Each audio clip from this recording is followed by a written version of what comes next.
Something that I see a lot of clients do when they supply me with copy for their websites is they'll sometimes give me bullet points, but within that bullet point list, there are obviously sometimes sub bullet points and then sub bullet points. And for the longest time, I had no idea how to actually replicate this within Squarespace until, as usual, I was just playing around with the tools, and a while ago I come across the easiest way to add those sub bullet point indents with different icons for each bullet point.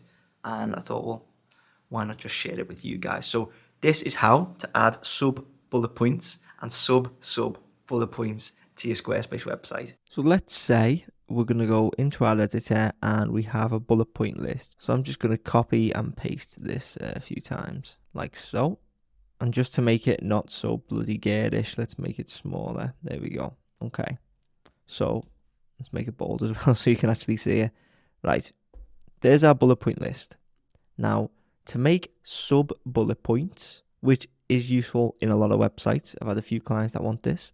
All we have to do is place our cursor on the line that we want to make a sub bullet point, and then we click on here. So we click the indent, and you can see that that changes to a sub bullet point. Now, let's say we wanted to go one further. We can do a sub bullet point like so.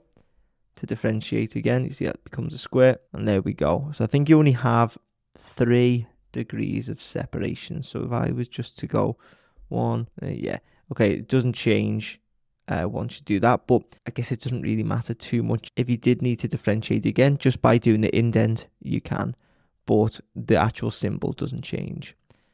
Hopefully, if you've been wondering how to do this on Squarespace, then this has been helpful.